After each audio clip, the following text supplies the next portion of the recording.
Okay, we do have a quorum. Brad is probably there. Okay. Approval of the agenda. I'll make a motion to approve. Anyone see anything we have to move or anything? I guess, Joe, we're good, so, I didn't. okay. So hearing none, all those in favor say aye. Aye. Opposed? Minutes from our August 16th, which are included in here.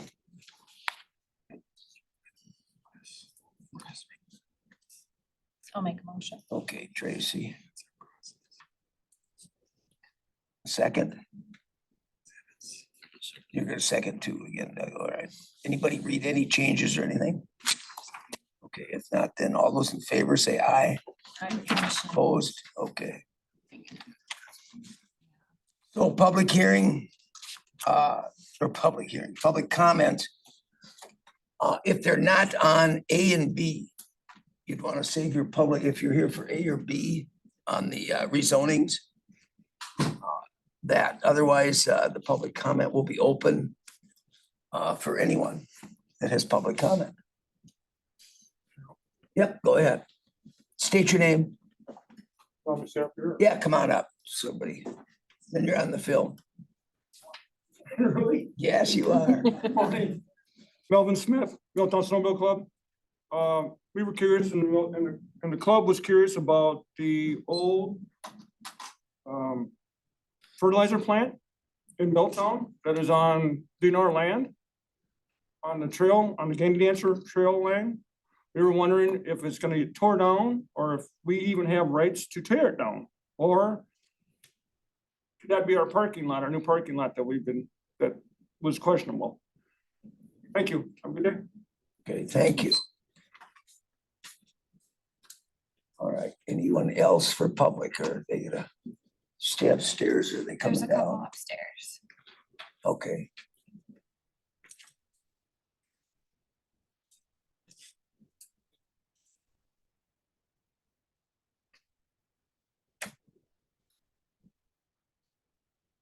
Is he an employee? Do we have someone there? Yeah, we should have. Oh.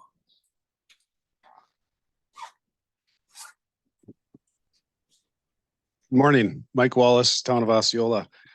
I'm here to comment on the Blue Rock quarry permit that was issued. And I just wanted to comment on a couple of couple of the conditions if I have time.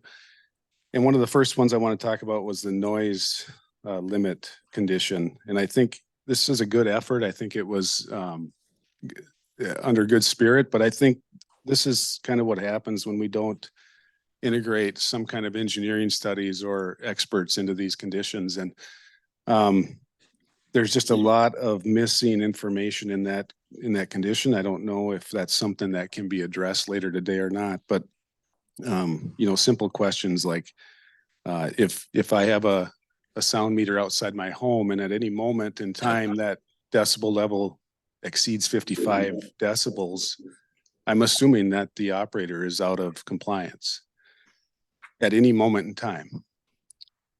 The other thing is questions like, where does this meter get placed? Is it in the residence, outside the residence, on the roof, a certain distance away from the residence? There's just a lot of variables that go into measuring sound and noise that I think are left out of this. Details like wind direction, wind speed, atmospheric conditions, all these different things that go into that. I think the town did a very good job of addressing some of this in their ordinance, and it would have been pretty simple just to copy some of those, a couple appendices out of their ordinance with some definitions and paste them right into a condition. And the reason for doing that would be because we don't know what the town's going to do with that ordinance. We don't have control over that. You don't have control over that, but you do have control over your condition. And then the other one I wanted to just touch on briefly is the depth. I'd like to understand, I guess, a little bit, maybe you can address this later as a committee, what what is going to happen with that? Who's going to do the well finding a fact for the wells in the area, and who's going to determine the depths of wells that aren't in the state database? Who's going to draw the map? Who's going to put that map on the ground physically to show where those limits are? If there's a 70-foot well up on top of the ridge, how does that impact the Corey area? And how do we ensure that that gets implemented? The other thing, I guess one last thing, if I have time, would be the insurance. Property value insurance. I think that was, again, good spirited, but really using the word adjacent was a really limited the number of properties that are going to be covered by that insurance. The way I see it, there's probably only 2 properties that are non-participating landowners that are going to be covered by that. Thank you. Thank you. Anyone else up there?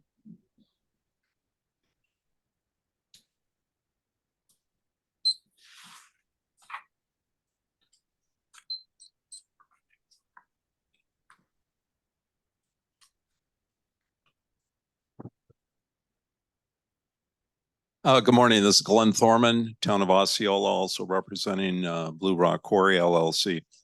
A few weeks ago, this committee on a 4-2 vote granted us a CUP with conditions based on our application for 10 acres of active quarry extraction and 10 acres of processing and stockpiles. In consideration for transparency and trying to keep the committee up to date, as of now, we have met with Polk County Highway Department and have a preliminary approval of a road access off of County Road MM, and also the continuing approval for the access off of County Road F. I've spoken with Canadian National and began the process to reactivate their participation and to secure rail crossing rights. Number 3, I discussed the quarry with 3 potential operators who have expressed interest. And finally, number 4, I've spoken with our professional engineering consultant, Stantec, on traffic count, sound study, the rail crossing, and any other regulatory permit requirements. I'd like at this time to thank you for allowing us to bring employment, revenue, and a desired natural resource to Polk County. We have and will continue to maintain the greatest distance to the current closest private residences of any of the area quarry operators. Blue Rock Quarry is pleased to join our 3 other neighbor quarries with both a safe operation and one that causes minimal disturbance. Thank you. Okay, thank you. Anyone else?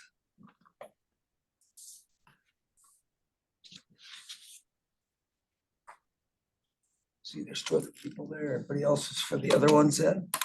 Anyone else on this subject? Public hearing. All right, seeing no one then for public, we will shut down the public comment portion. Now, I see we have 1 supervisor here. Amy? You're good? Okay. Otherwise, that's number 5. All right. Number 6.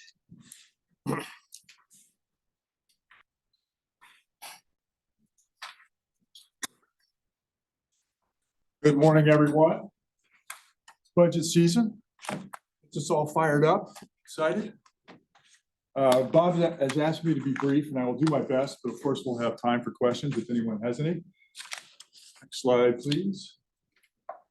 So where are we in our process?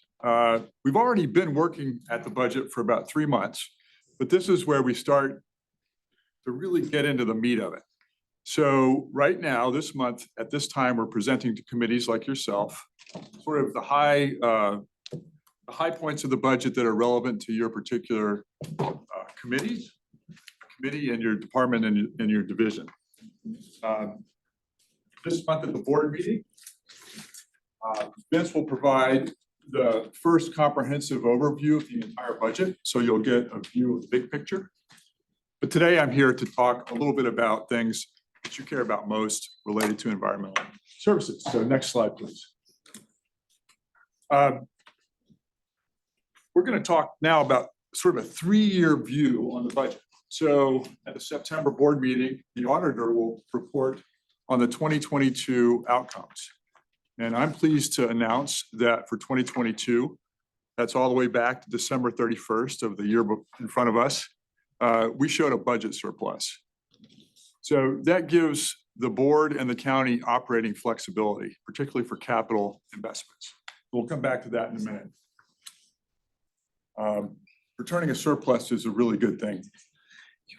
For 2023, where do we stand? Well, we're in the middle of the budget process, but we're also keeping our eye on how things stand right now, quarter to quarter.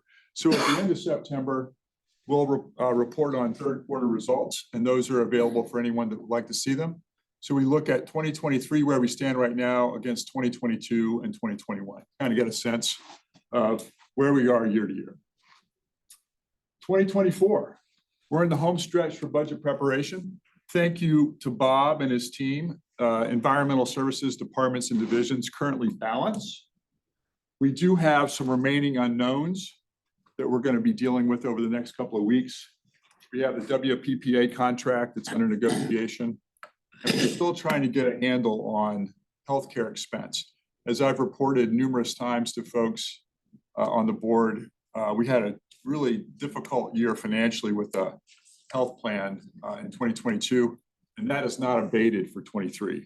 So we're working with our actuaries to try to understand exactly what that means for 2024 from a budgeting perspective. Healthcare is going to be more expensive in 24, no doubt about that. Still trying to get a handle on that. Any questions so far about budget? Our healthcare, I thought we had like $5 million in there, and the auditor said 2.7 was good, so we have almost double.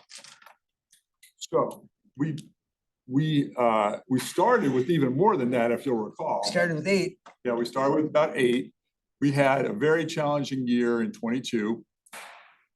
We're having a challenging year now. So if we're running through that health fund at about $1.5 million per year, and we were building on it before, you can see the problem that gets created.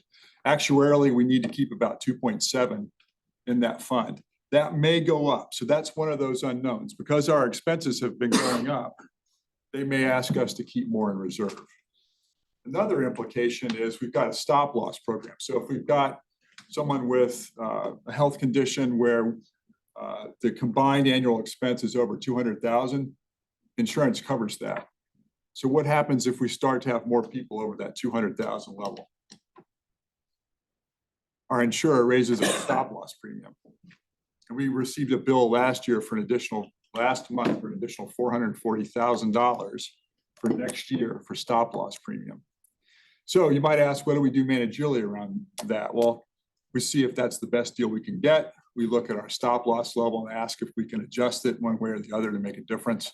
So we're doing those things, but that creates some of that uncertainty I was talking about. So we're trying to get all those conversations to come together in time for Vince to make his presentation at the September meeting, and then you'll get your board book at the October meeting. And then we think we're pretty much set, except for changes that you want to make to the budget. So that's kind of the overview.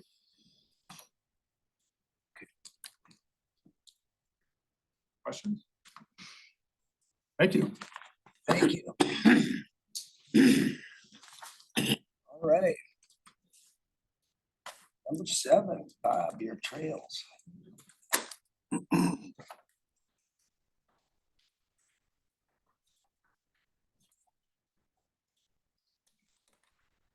Morning. Morning. At 7A, agenda item trail pass sales / user data of county trails was on our work plan. The opportunity to look back on January's meeting when we do set those agenda items for our work plan. And I believe the intent of this was to understand and quantify the trail counters that are out on our trails. Well, after visiting with the Parks Department, they haven't collected those estimates or quantities rather. There's 3 trail counters on the Gandy Dancer State Trail and none on the Stour. Those counters don't identify the user group either. It's simply a trail camera, just counts. So with that, I guess we don't have qualitative data to share with you. However, I did put in your packet our state trail plans, state trail pass sales information. I don't know if you saw that. And this is an interesting document. It's got 11-year average, so it goes back to 2011. Of course, we haven't quantified 2023 yet. It also lists all of our vendors and the amount of annual sales trail passes that they sell in addition to their daily passes. If you look below the lower table there, looks like 2022 was a below average year, but not too significantly below. 2012 was clearly our highest year of sales, where we sold 635 annual passes and 1,258 dailies. It also demonstrates the revenue in which the county keeps 60%, 30% goes to the state, and 10% goes to the vendor. So that, I guess, could be one indicator of our trail use. However, trail passes can be purchased anywhere throughout the state. So it's really not a good indication of usage on the trails. It's just simply how many trail passes, both daily and annual, have been sold. So. And the self-pay is higher than most of them, isn't it, though? Correct. On that side, all right. Yep.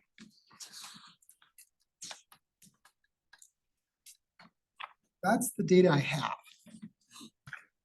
Might not meet what was the intent of what being in the work plan, but that's what I have. Okay, and that was just, so these sort of just for the candy then, aren't they? What's that? No, they're Just all. our- All the trails, yeah. All mixed in, okay. But this, okay, yeah, because there's trail passes with all kinds of different things. Sportsman Right. license, when you get a hunting license, you can get, it's with it. So there's a lot of I different. can go to things. Elroy Sparta Trail, buy a trail pass, come up here and recreate on it. Yeah, so it's, okay, Really not a good indicator of trail usage, but this is No. the data we have, which is trail pass sale. okay.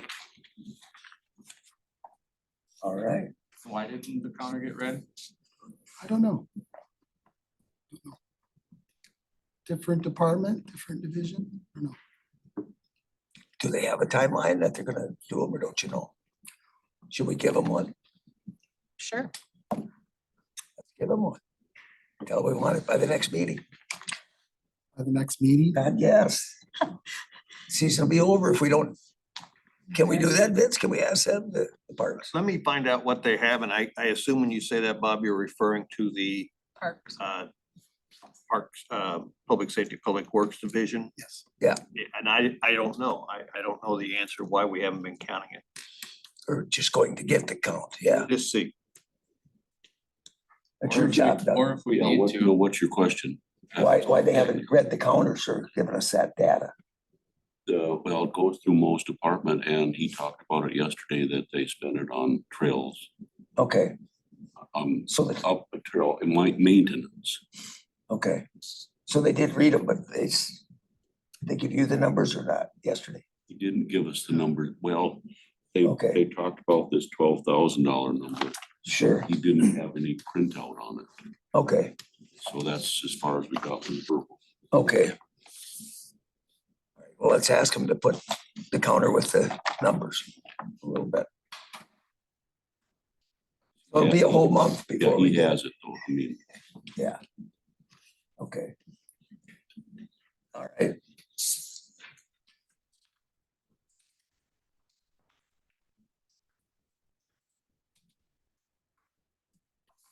So then, the public hearings don't start for 10 minutes, do they?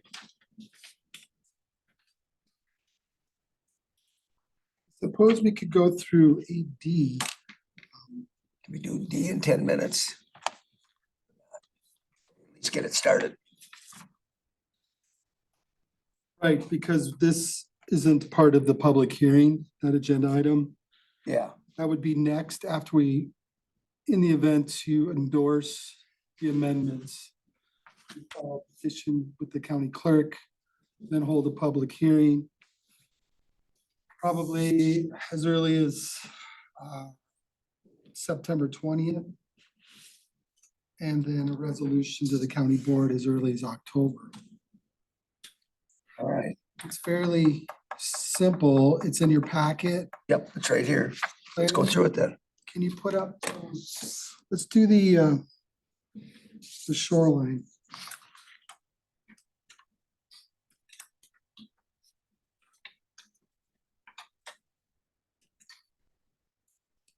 Let's go to page 10.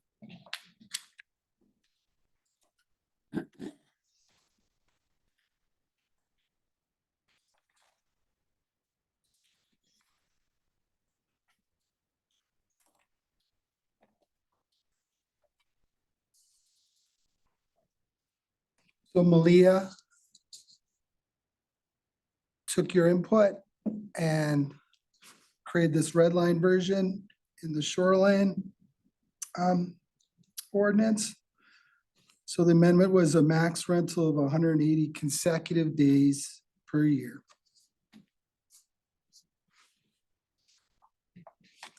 So that we were lining up with the state one, Correct. with the state Right, the rent minimums. law. Yep. Yep, with the rent law. All right. And then Claire, if you scroll down into the comprehensive ordinance.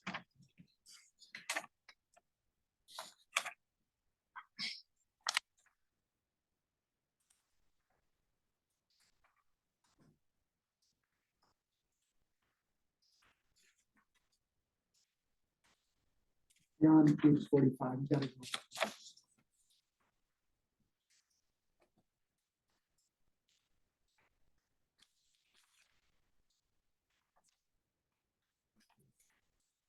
Another attachment. Want to close out?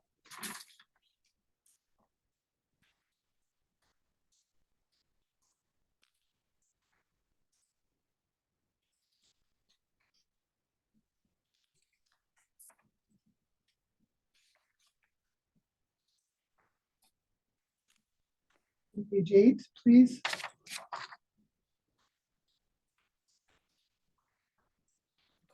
Transient lodge has been stricken. And then page 10. Is your reword up? There you go. Again, the maximum rental of 180 consecutive days with a minimum rental of 7 consecutive days. Again, aligning with the state statute and the right to rent law.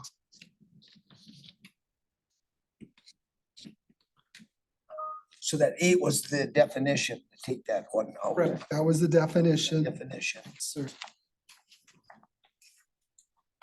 But now the two Ps are different.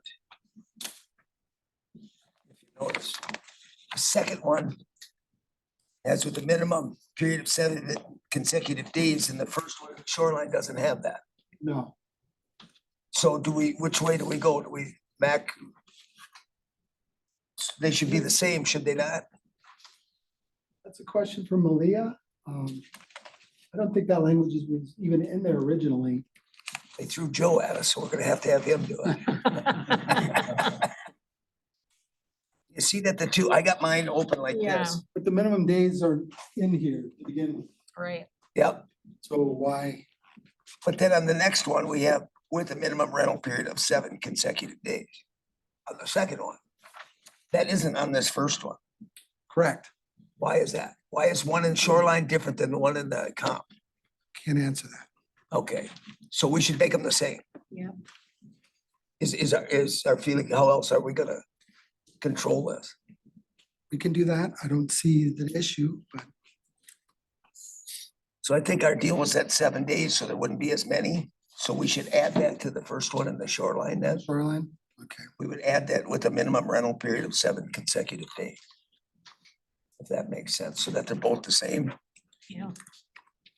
Everybody thinks it still has to go to public hearing, whatever, but don't you think they should be the same in the shoreline and the Yes. comp plan?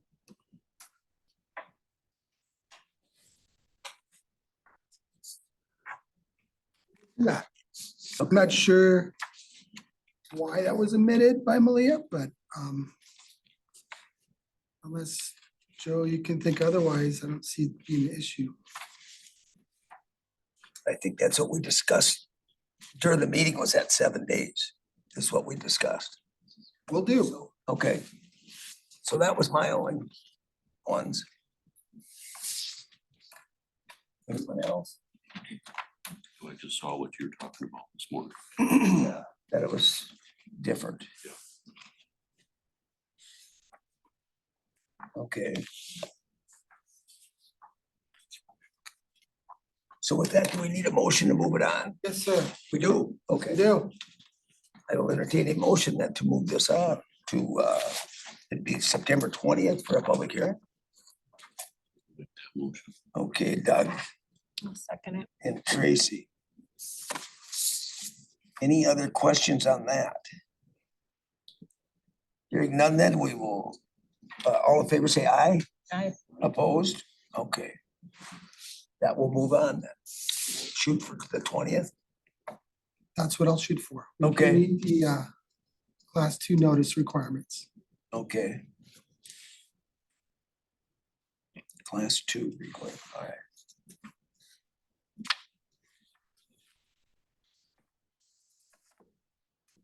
Good, let's take a 5-minute break or 4 minutes. Then we'll open up our public hearing. Taking a break? All right, let's come back to order. And that's where. Right, well, that's what the coach does. It's like, gravel findings are. We just left your gravel. Jay didn't get me here, she couldn't bring it in. We'll be all right. Nope. Quiet down. All right, let's go to the first one. You have a recorder up there for that too? All right, Yes, sir. gonna read that in. Chairman O'Connell.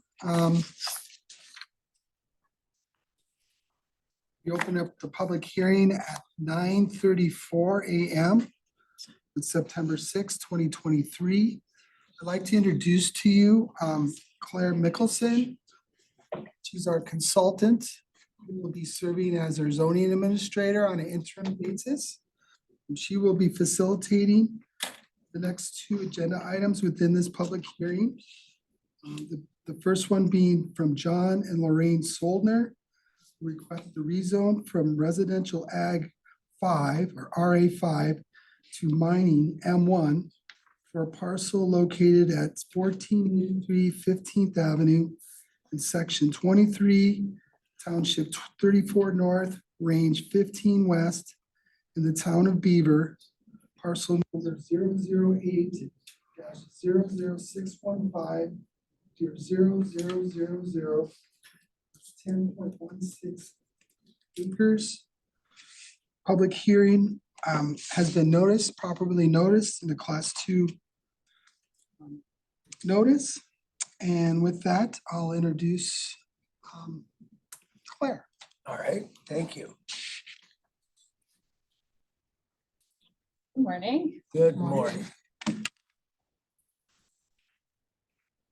wanna get the map up? Yeah, perfect. So Erickson Excavating, the applicant, currently operates a gravel pit. Oh, that's the wrong. Oh, no, that's right, sorry. If you zoom out just a little bit, there's a operating gravel pit on the northern, let's see, 1, 2, 3, 4, 5, 6, 40/40s. And they are with the owners of the 10 acres in question, John and Lorraine, are hoping to expand their gravel pit operation into that highlighted in red property. I do want to point out that approximately 4.5 acres of that parcel is in the shoreline protection area, and therefore any mining operation would be prohibited in that entire buffer, as well as the actual river and shoreline area. Section 4286 of the county code regulates M1 mining district. This parcel does meet the lot size dimensions and setback requirements for M1. And the town of Beaver, which this parcel is located in, did give their recommendation for approval at their June 21st meeting. Staff also would like to point out that there are some residential properties to the south of parcel, and from the measurement on the GIS, which of course is, as close to an estimate as we can get without a official survey, is about 430 feet from the property line of the closest home to where that 100 feet setback requirement from the property line for any stockpiles or active extraction activity would be allowed. Again, M1 regulates that has to be 100 feet in from any of the side property lines, and from the road right of way, it's 200 feet. That's what I have to present. Do we have the, as an exhibit, the town of Beaver there? Yes, So we do have that, that they did vote on that. yes, we have, I can fit, Is it in here as an exhibit? Mine didn't have it. see it behind the application, I think, and the list of surrounding property owners. Okay, Yeah, there's so that's in there. Okay, it's their second new business item on their agenda from June. sure. So doesn't have what the vote was, just that there was a motion to approve and it was carried. All right. Any questions of staff, anyone? It's a rezone. Okay. Rezone from So we're gonna, RA5. we'll see if anyone have comments on this one.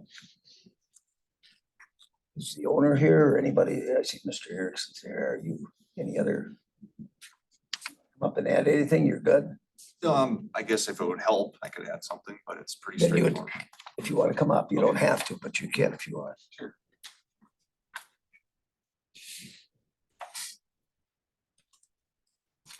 My name is Jordan Erickson. Part owner of Erickson Excavating based out of Cumberland. And we are looking to expand the existing gravel pit that we actually purchased a couple of years ago from Mr. Bob Morvitz to the south. The pit itself has been in operation for a number of years. We do have some reserves left, but the property owner to the south, John and Lorraine Solner, approached us to see if we'd be interested in purchasing it. In which we have come to an agreement, but before that goes through, we want to make sure that we can have the ability to mine the reserve out of their hillside. If you guys go out there, it's pretty straightforward. There's a hill and you can see where our gravel pit has come through that hillside, and basically it's the remainder of the hill on the Solner property that we would be extracting the material from. Sand and gravel, we've test holed it. It's good material. We know it's there. So nothing really out of the ordinary there. And like she had mentioned earlier, we're aware of the reservation area kind of on the west side of the property. So Okay, any questions of the owner? All right, thank you. All right. Did we receive anything, any emails or anything? Nothing. Okay, so this is just for the rezoning part then, so. With that then, I will entertain a motion for or against. I'll make a motion to approve.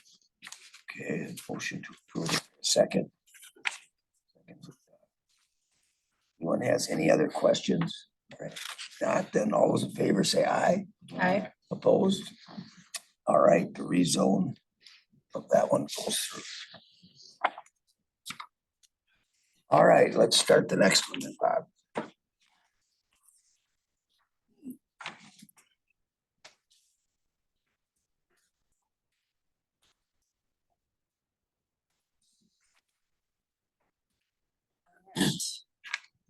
Moving on to our next public hearing for Andrew Dixon, request to rezone from farmland preservation to residential agriculture 5, RA5, for a parcel located at 2508 40th Street. section 2836 north, 15 west, southwest, southwest in the town of McKinley. Parcel number 03800602000 with its 23.65 acres. It was slight typo on the agenda, but the public hearing was noticed for the property that I just said out loud. So class 2 notice was provided in the paper, and I said this is a rezone request for a 23.65 acre property that is located in the Farmland Preservation District. Section 42.8 of the Polk County Code does have specific requirements for zoning out of farmland preservation, and these are in line with Wisconsin state law of section 9148. This is something that we need to keep in mind throughout this request, and it's provided in your packet, but I'll read them out loud. So the county may not rezone land out of the farmland preservation zoning district unless the county finds all of the following in writing after a public hearing as part of the official record for the rezoning. The rezoned land is better suited for a use not allowed in the farmland preservation zoning district. Rezoning is consistent with any applicable comprehensive plan. The rezoning is substantially consistent with the county farmland preservation plan, which is in effect at the time of the rezoning. And the rezoning will not substantially impair or limit future agriculture use of the protected farmland. So this has a little more of a stringent requirement to it than your other 2 ag districts. And based on staff's review of the county comprehensive plan, the town of McKinney comprehensive plan, as well as the county farmland preservation plan, this parcel is guided for a farmland preservation area in the county's plan. In the town's plan, it's guided as rural preservation as well. So staff, although the town of McKinney did recommend approval of this rezone at their planning commission and their town board meeting, which are I think the last 2 pages of your packet. The last page, page 11, is the planning committee meeting where they made the recommendation, and then page 9 is under new business, is the town of McKinley's town board approval of it.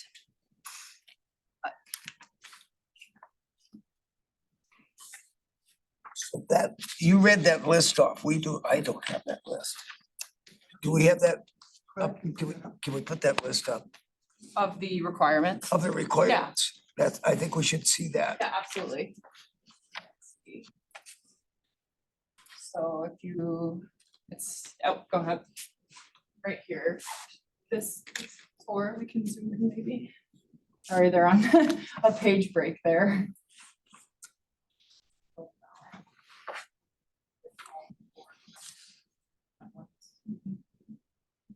Yeah. So as staff, did we go through each one of those to see how it fits? Correct, yes. So in our staff findings, obviously, some of these findings can be amended. Since this is a public hearing and the committee may have some different thoughts, and we do have Okay, other staff, but staff did find that the proposed RA5 would have the potential to have 5 more dwelling units on that property. That's really not in line with the farmland preservation plan, which farmland preservations per some of the state laws also supersedes any comprehensive future land use plans. Your farmland preservation map and plan is a bigger guiding document than your comp plans based on the farmland preservation laws. If that helps you at all. all right.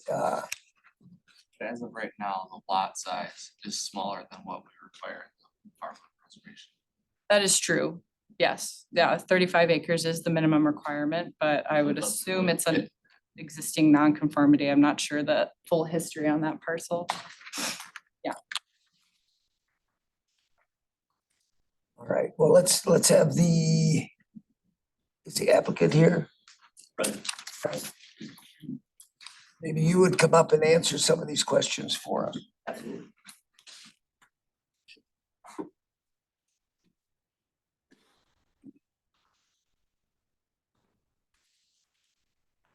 Hello, my name is Andy Dixon. I'm a resident of the town of McKinley. Would it be possible to pull up the map for a quick second?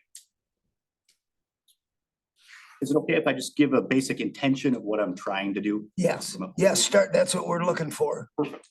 So I currently own the 80 that's directly to the west. There's 2 40s. And this is my hunting land that I also have farm. This is currently in RA5.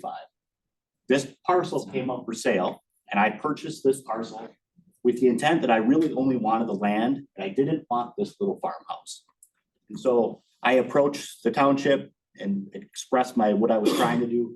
My goal is to merge these 2 properties together and I would re-survey this and I would sell this property so that these 2 would be RA5 together is what I'm trying to get across. And from the kind of historics that I had heard from the town was at one point, the local farmer wanted the tax credit and he put it into what it's in currently now. All the neighbors are all in RA5. And so the goal is to bring these 2 together into RA5. Okay, so for us what is the zoning around on the adjacent properties? Is that the only farmland preservation The southern ones are farmland preservation. across the road? Across the road, yes. Okay. But all the ones to the north are RA5? Correct. Okay.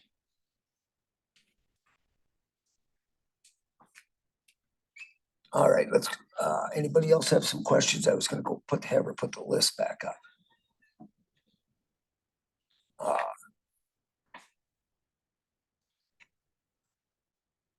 So number 4, if it's not consistent with our plans and stuff, what is that?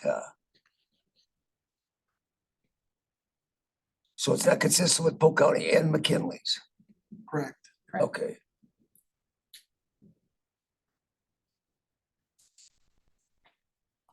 One of the comments from the local town was to put some restrictions on not adding additional buildings or dwellings to that land. They had asked me that question and I said, that's no problem because I have no intention other than farming it and combining those 2 properties together within RA5. I don't know if that's a possibility or if that helps at all. There's no conditions on a rezone. No. We don't get to condition rezones. So that's something Understood. completely different.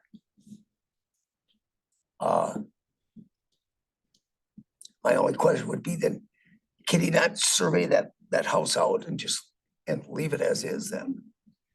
So Or what would happen then? since the property is already under the minimum lot size for farmland preservation, the creation of a subdivision with that would then create a further non-conforming lot, which would also be against your zoning, your subdivision regulation. You know, it's unfortunate, it doesn't, I've thought long and hard about that. Okay, I just. That's because the same thing went through my head. It's that, it's already under that 35 acres. Subdividing out, let's say 5 acres of it, so 23-ish acres. Yeah, that's still, you'd have to get a variance for the minimum lot size requirement, essentially. To take that piece off. Based on your code. Based on that, okay. So there's no other way to get that piece off and still leave it as farmland conservation, Not without a variance. not without a variance, okay. Interesting, okay. All right, anyone else? Questions? What? Just a little mixed up on that. That's why yeah. They'd have to come back with a conditional use in. If he wants to divide that house off. Is that what you said? I'm trying to get. A that. variance. A variance from the minimum lot size requirement, yeah. Without the rezone, yeah. The rezone, he could just do it, Correct. but then it would be, Needs to meet. but to come out of farmland, we have to meet all this criteria. We can't do it, can we? You're supposed to meet the code requirements. supposed to be. Yes. It's okay, and we can't do it. Permission, not forgiveness, Kim. Okay, well, I'm reading them and if we can't meet it, then it's kind of where we're stuck. You want a motion then? I don't know if we need them. Well, if discussion's done, I'm just saying we should maybe, now, is that the only 6 things? Findings Well, back, so those are the 6 findings from staff. Yeah. should so go maybe, 2 through, or excuse me, number 3 through 6 are the findings based on the 4 requirements in the code. okay. Yeah. We should go through that one by one again. Okay, sir, we'll have zoning come up and see if we can explain this out. I think we should go through this before we have decide, don't you think? We should go Absolutely. through it. Yep. So A. It's not allowed, okay.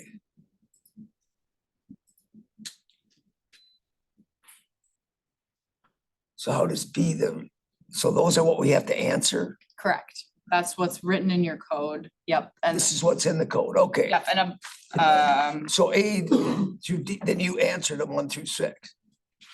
oh, it's like, yeah, from my staff opinion, but we want you guys to talk this out with you. Sure. the applicant. Well, let's go through what your report says, how it answers those questions. So, I mean, we know that the applicant's intention is to keep it as farmland and hunting land, preserve it. But looking, as we look forward in long range planning and long-term use as property owners change and things shift over, that density or zone change allows a density of about 5 dwelling units per 5 acres. They're 5 acre 5 acre lot sizes. So that's just something to keep in consideration as we from a staff level are looking at what the code is outlining and what your long range plans guide the county for. Okay.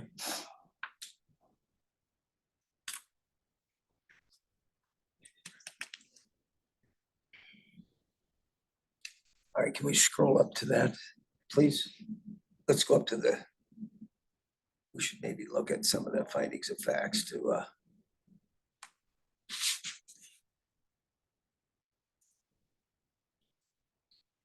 so if we go down through these and it's more no's than yeses.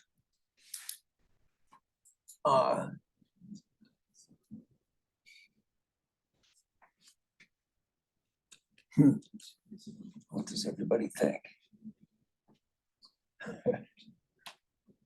We would always have given it before, when you look at it, is it consistent with the comprehensive plan in the area? Yes, it is, and they already have approved it.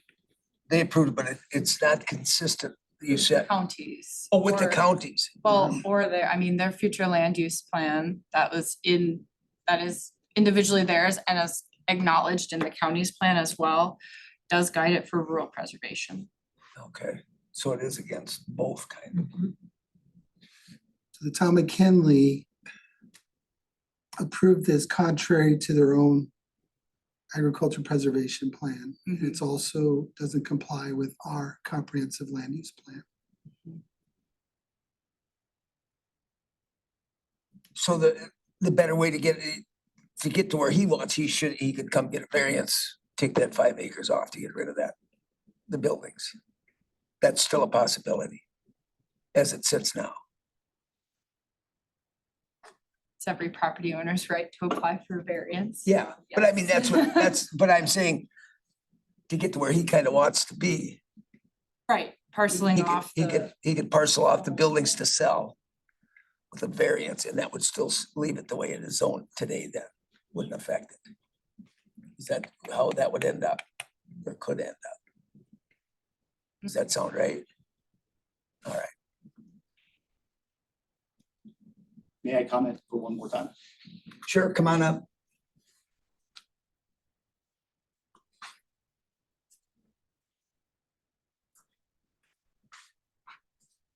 Thank you. So just wanted to add a little bit of additional color.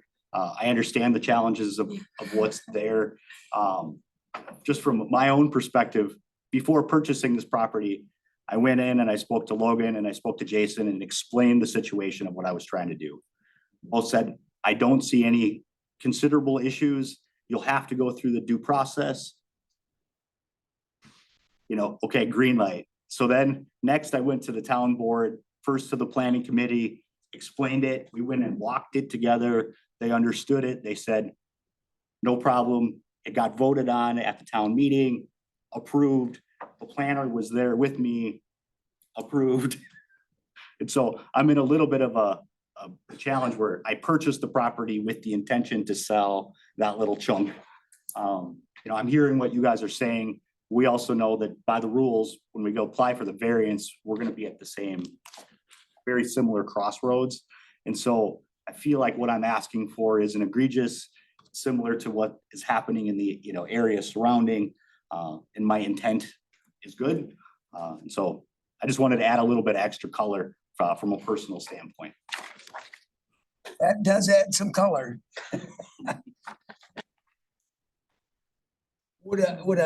I'm just gonna ask, I'm gonna ask, would it R10, so they could only have 2 more houses then, if something happened, if he sold it right away? Would it be better to do that than an R5? Your adjacent land is R5 now, said, okay. Okay, So if I may, yep, the committee's job is to, according to the statute and according to our rules, you can't change the zoning unless it complies with those 4 things. You have to make a factual finding that it complies. Simple fact that it doesn't comply, it's not consistent with all applicable comprehensive plans. Now, those comprehensive plans can change. I think we're looking at changing the comprehensive plans in the somewhat near future. The town's comprehensive plan may change at some point, but your job isn't to figure out a way for him to be able to comply. It's to decide whether or not he's able to comply. There's no facts in front of the committee to say that there is a comprehensive plan that is compliant. Therefore, you really can't make that factual finding, and if you can't make that factual finding, then the rezone shouldn't arguably be go through, approved. okay. So I just don't wanna sit and spin our wheels, and I wanted to. Sure, I see what you're saying, yep. All right, so then, Can I just propose one more additional question? Possible to pull the map back up of the property? Is there any way is there a different way that we could approach it by blending these 2 properties together? Since this one is already RA5, could this parcel be zoned into the same parcel, or is that not an option?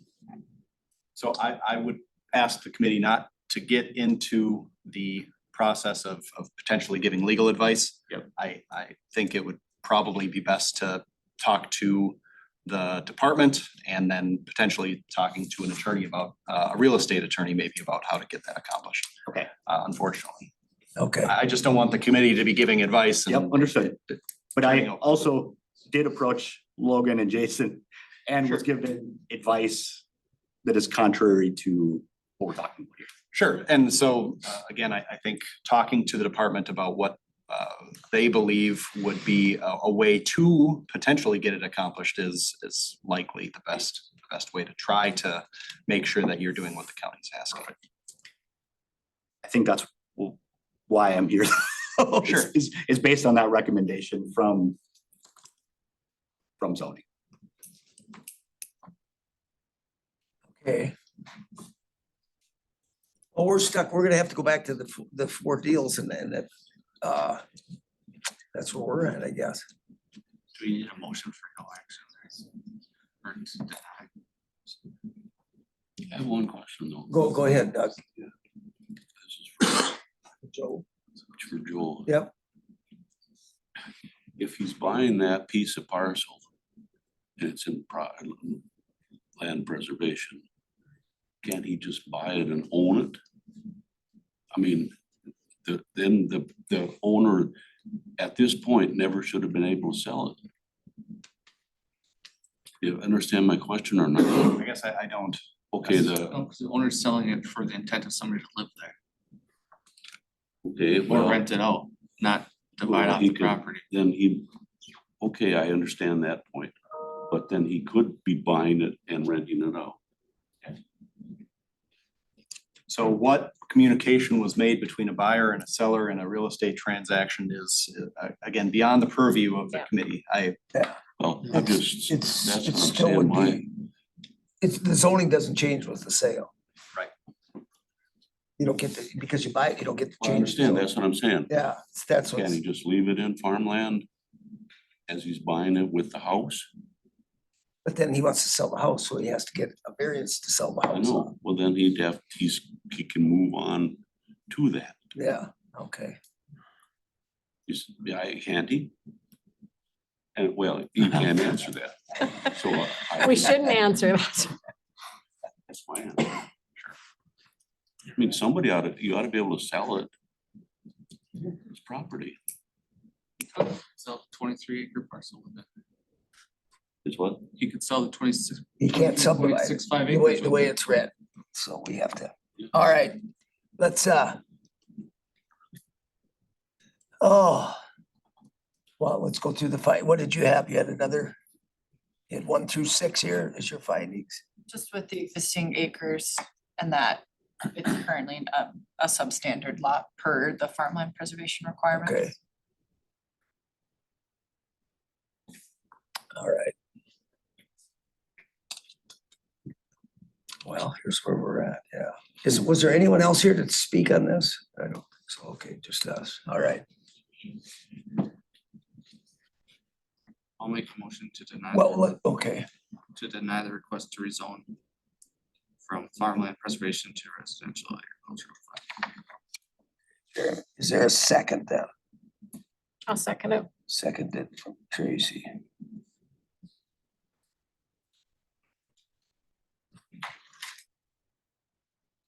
Anything else then? Any questions or anything? If not, all those in favor then say aye. Aye. Opposed? All right, that one does it. So then we, So for future, how does one get advisory from the zoning committee contrary to what's gonna happen? I feel like I did my diligence, talked to all parties involved and was told certain information. And now here I stand with a denial. how do I say it? You're never guaranteed that. I guess that's why you come before it, but I mean, I think they probably should have went through that for you. That list that we just see. And say, okay, this is what the committee's gonna get and see, this is what is gonna happen, could happen. So is it possible, can I work with you to better understand possible alternatives? You can call me. Okay. I'll give you my card. Fantastic.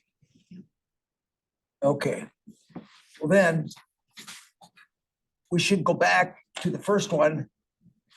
Does Bob leave it? Okay, to see if, did he write down Just went findings to of get a fact? card. What? He was went for a card. Oh. But we need to go through findings of facts and our decisions on each one of these. Then. Or let's take this one right now and go through it then.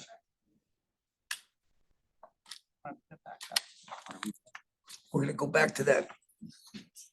6, the findings of fact and conclusions. Yes. Okay. For staff recommendations and stuff. So that's what we need in that. To fill out, don't we? So, We have a form that we fill out for denials or approvals right, and so to move forward to the county board. So this one won't. most of the facts as presented by the department were not specifically refuted.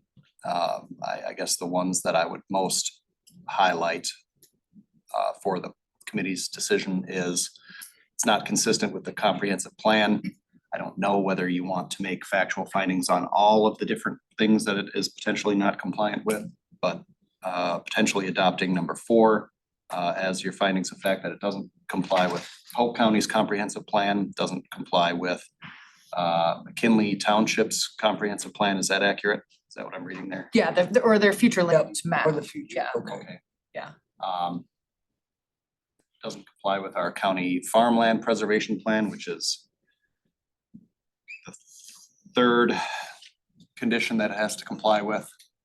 And really, I mean, you have to find that it complies with all of All those of things in order to be able to do it. So really, even just one of those factual findings is more than enough, but you can just adopt those as the facts. I think if we adopt these, because if we go back up to the ones with the letters, can you go up, Claire, on the page? Yeah, That because we couldn't get these, A and D are a little more, they're not as, easy they're a to, little more, yeah, whatever. what one might determine as a better use. Sure. Obviously, But the C and D, we could not, are based on the existing plans the for. existing county plans and the- stuff. So, okay, so that's what we'll have to kind of write into our Yeah. conclusion, so that, And what you could put is that the committee did not make specific determinations on whether it would be compliant with A or D. You could say that. okay, Sure, yeah. okay. So if Doesn't- we have that on our form, that's our grounds for denial. All right, so we Yeah. need, that's what we need in that. Okay, Yeah.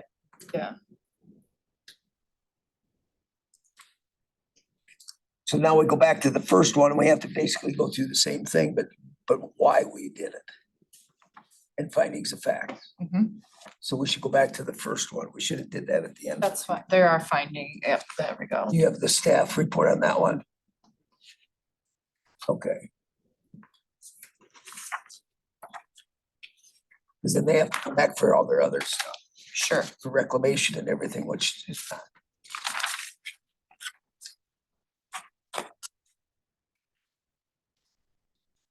Okay, so 1 through 6, we're all right with that. Is everybody seeing those, that we're all right with those? Okay.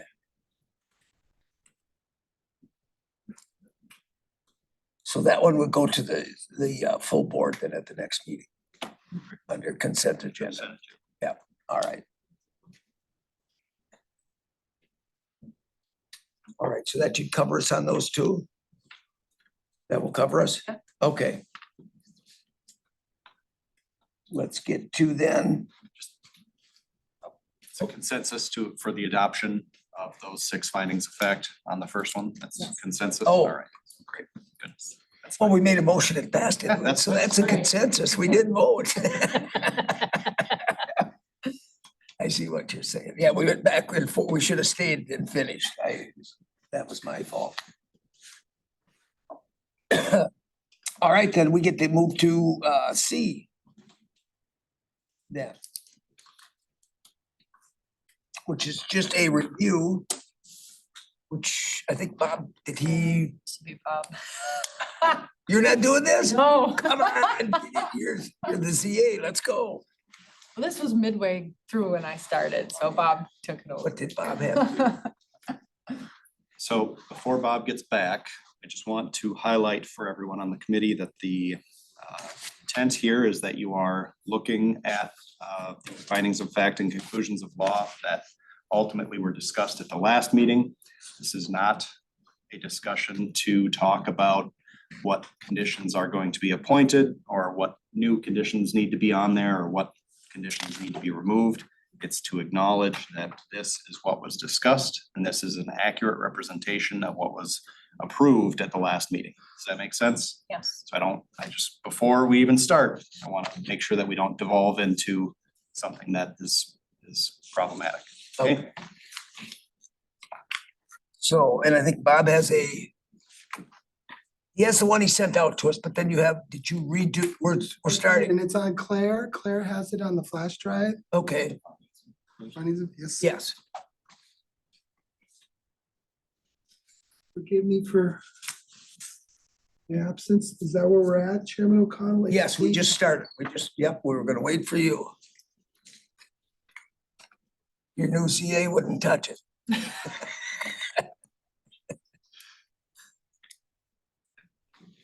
So yeah, Chairman O'Connell, if you'll notice on the top sentence under the findings of fact was that disclaimer in reference to Polk County Rules of Order, section 2-82 sub B sub 10.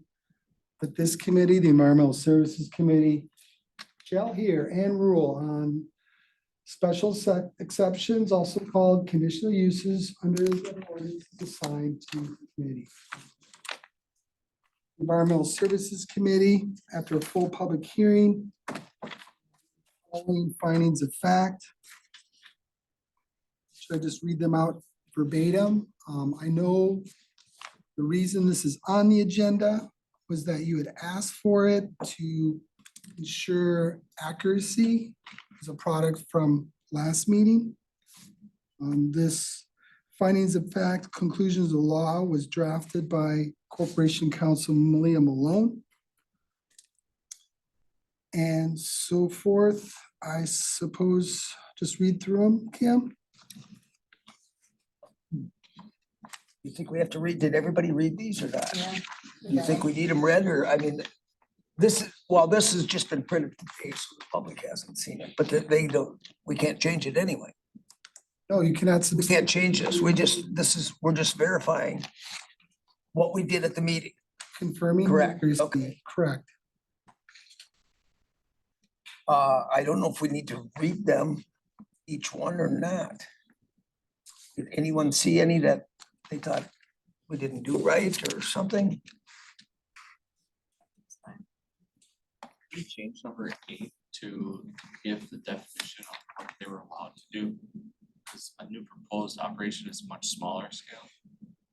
Like, it's pretty.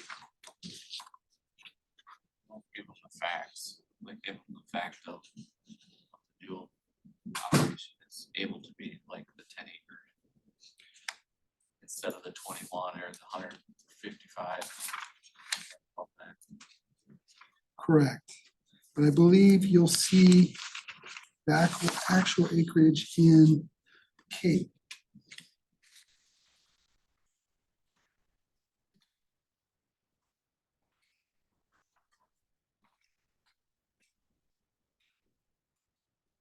It's also referenced in F. 15, number 15 sub F, number 15 sub K. Oh, the 10 acre part, yeah. Sure, and so because it's a finding of fact, it theoretically, you could be more specific, I suppose, in that particular number. The fact that is there is simply an acknowledgement of the committee that it's a smaller footprint than had originally been discussed. It's acknowledging that that is a fact, and then the more specifics of what is happening are what you find in the conditions. So I think what you're asking for, like what Bob's saying, is that that is highlighted elsewhere. I think it's just the answer to number 7. You read number 7, it says how big it was. Now it's down to a smaller scale. Right. So it answers it, I think, generally, yes. All right. In the spirit of transparency, just to be best practice, are you okay with reading through them then? Let's read them then. Number 1, Glenn Foreman, James Rockford, and Michael Loescher, herein after the applicant submitted an application for the operation of a non-metallic trap rock quarry in Polk County. Property was rezoned from commercial to agriculture. The location of the proposed quarry requires issuance of a conditional use permit to operate. On January 17, 2022, the conditional use hearing application was received. Number 5, at a public hearing spanning multiple days, June 1st, 2022 and June 28th, 2022, public hearing was conducted after the county provided the requisite notice to property owners and the public. Number 6, the applicant provided information regarding the applicable conditions required pursuant to the ordinance and the public provided additional information. Number 7, a larger proposed quarry, 155-acre site, 61 acres of quarry area, and 21 acres of processing area was denied a conditional use permit on the same site by the county in 2010. Number 8, the new proposed operation is a much smaller scale than the previous proposal. Number 9, the current proposal will have a positive economic impact for the area, due in part to job creation, sales tax increases, and the residual economic value added to the county. Number 10, the location is in a rural area of the county. Number 11, with mitigation from conditions, the proposed use is compatible with adjoining land uses.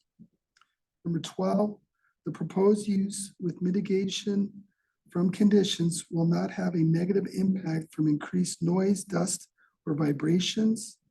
Number 13, the applicant has a valid non-metallic mineral deposit registration with the Wisconsin DNR filed in 2009. Number 14, renewal of the mineral deposit was recorded on August 13th, 2018. Number 15, the applicant has agreed to comply with all the following conditions. A, the active quarry boundaries lie within parcel 042-00294-0000. Also parcel 042-00293-000. Also parcel 042-00297-0000. And parcel number 042-00297-0100. 15B, parcel 042-00291-1000, 042-00295-4000, and parcel ID 042-00298, 289-000 lie outside the active quarry 10-acre footprint and will require an additional conditional use permit. 15C, install berms as necessary for noise mitigation. 15D, water settling basin will be constructed for runoff and processing of water. 15E, all other permits must be obtained and complied with for any and all applicable regulatory agencies. 15F, a 1,300-foot setback as bird flies from the edge of the 10-acre footprint to any residence that is existed as of the date of granting this permit.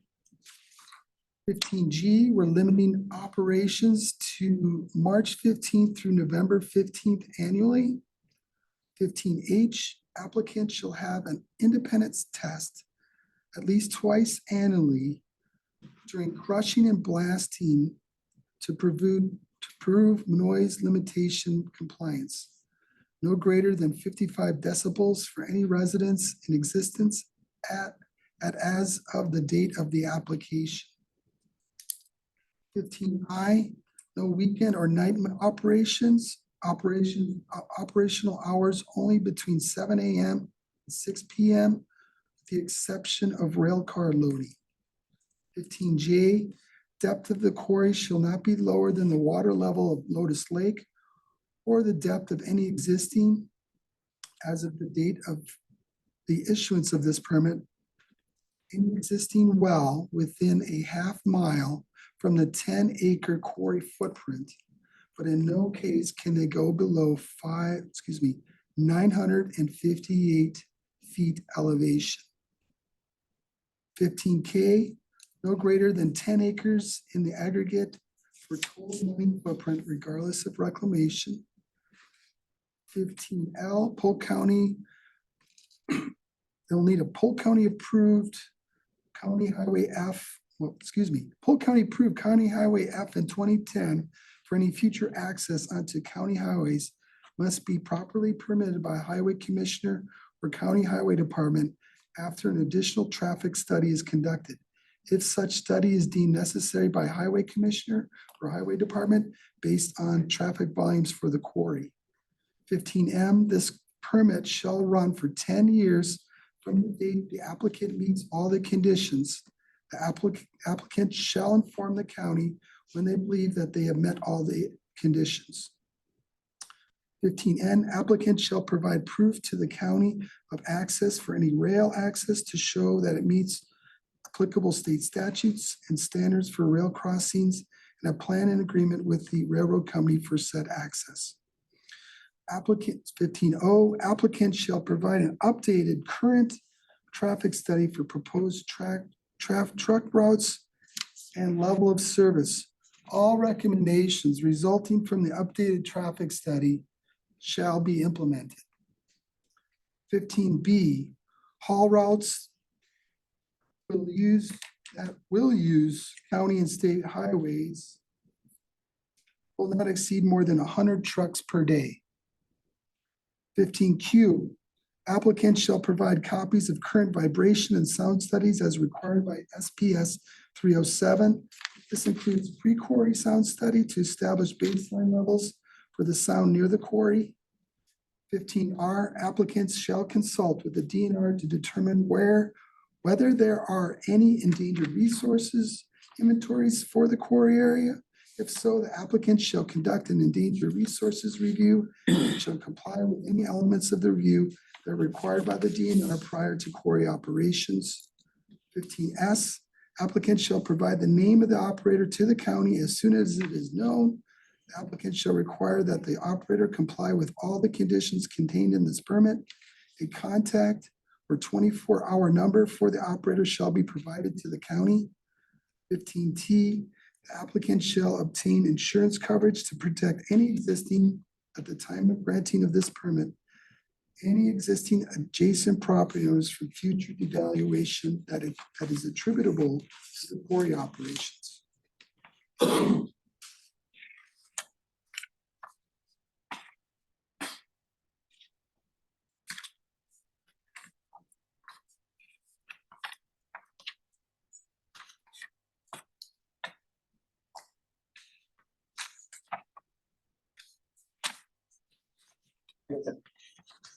Let's go back to O. I have O, I don't know, I have some different one.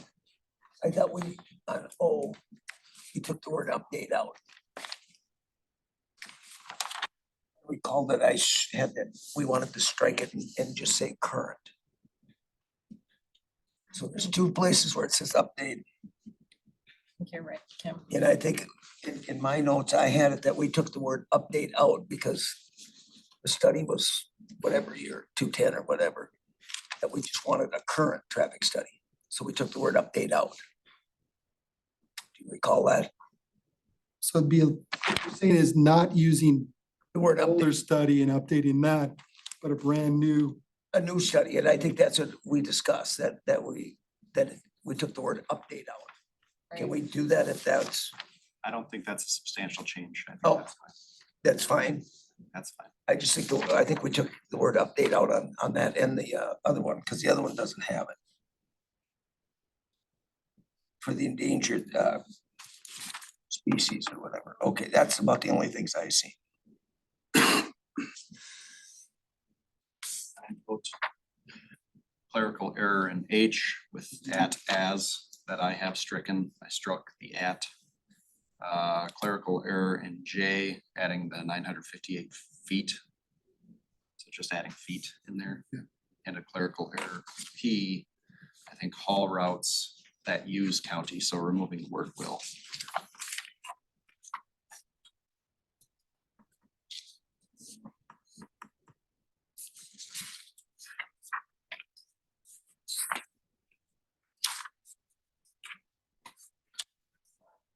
Now, do we have to Do recall, go one more?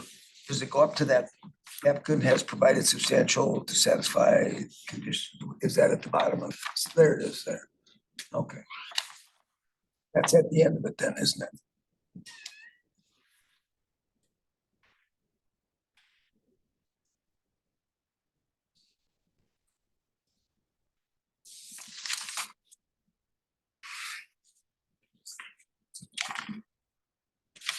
All right. So. We just do, oh, I don't think we have to make we already motion this through, didn't we? Do we just go by consensus to move this on, that this was from discussion? Already voted to pass it. I think if there's no objection or no further objection to the language as it is, consensus that it's ready to be signed and that it is our actual representation of. Decisions that we made. Yep, right. Okay, I think that's fine. so how was everybody feel? Jeremy? Good. Doug? That's what decision made. Okay, I'm gonna say yes, and Tracy. Okay, so by consensus, then we can move it forward. Okay.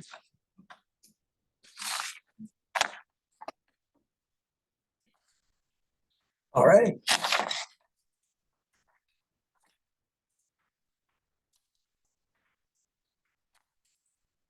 Reason you don't have to vote, I would say, is because it's already been approved.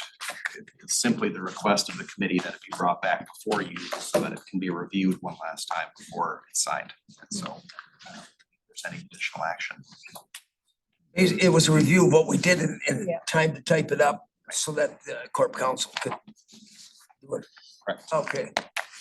All right. Joe, will you be making those minor edits and getting back to us? I for can. Kim's signature? Yes. Thank you.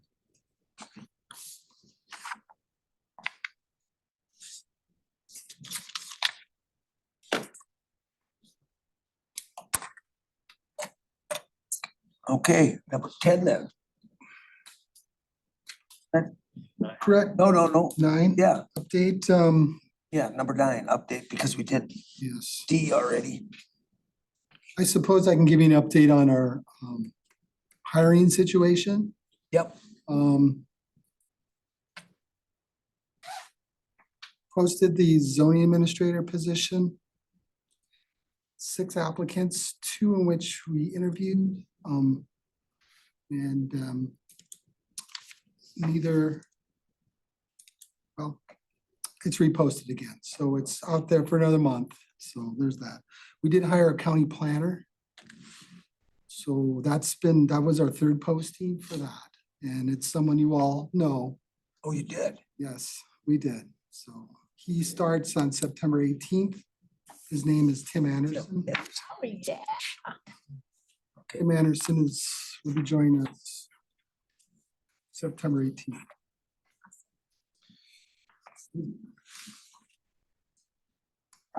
Yeah, labor market is tough, and I don't think I have to explain that, so.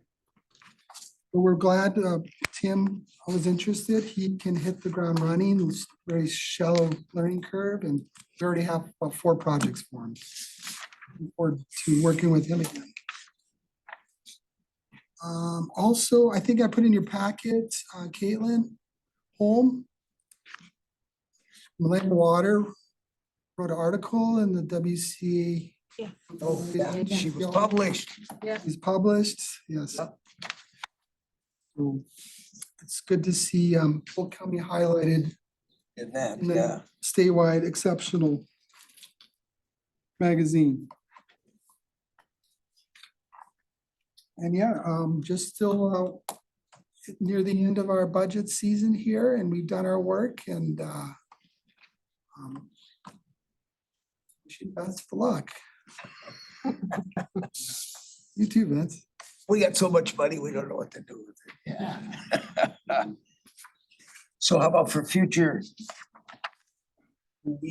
I see on our, we have the forest plan. Did we do that yet? Correct, yes. So for September 20th, Claire will be here again. We're gonna have a continuation. Do you remember Amanda Gravy? Yeah. Conditional use permit application in the town of Georgetown. So she will be here on September 20th. Brent Cisco, our county forester, will be here to present 2024 forest work plan.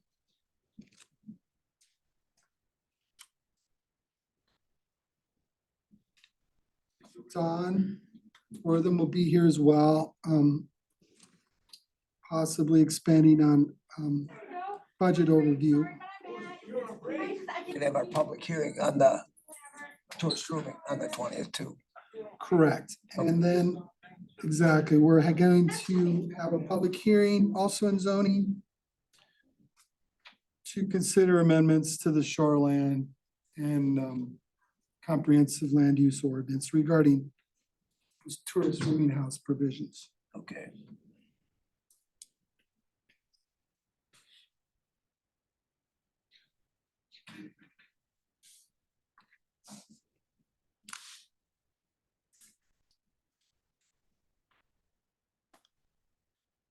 And look, you know, I think we'll work with parks to see what data we have with the counters. I'm not sure. The worst is the counters count everything. So it doesn't, Yeah. they count walkers, bikers, everything. Cause when I talked to Doug, like you said, a walker doesn't have to buy the pass. So the counters are kind of just a general usage of the trail, I guess, is all it would be without having an actual camera to know if it's a biker or a hiker. Right. And if we did it year round, because we don't catch the winter stuff, so. But we might as well see.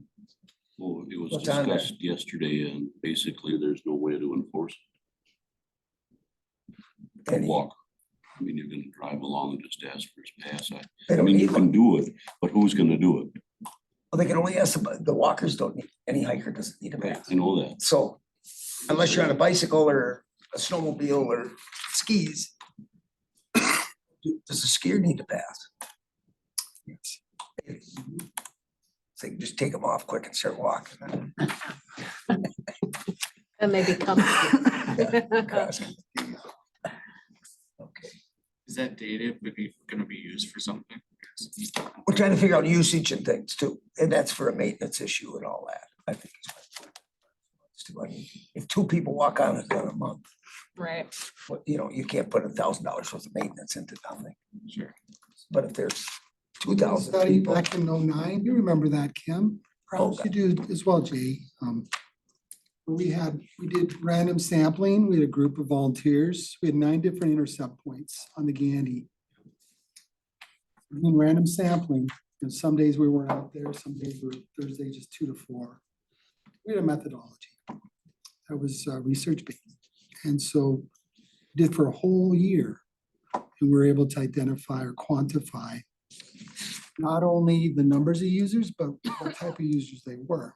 But that was 2009. And so, you know, recreational vehicles have really emerged, you know, and so it's a different era. So that, if you wanted a comprehensive study, we could do it, but it would take some time and we need to recruit volunteers. And then back to your original question, okay, so what do you do with that data? Are we just collecting data to collect data for somebody to have a job, or are we gonna do something with it? exactly. That's my issue. That's all these studies have been a study for a study instead of putting the money forward. Yep. Okay, the closed session, I don't think. Joe wants to talk to us. We can go into when there's really no updates. The only updates I have are procedural things in the cases. So it's, Our motion in the WRA case is set for a hearing in September. I think an invite has gone out to all of you for that hearing. If you wanted to attend, we filed motions in the Stour litigation, and those are scheduled for hearing as well. so yeah, so there's no reason for a closed session.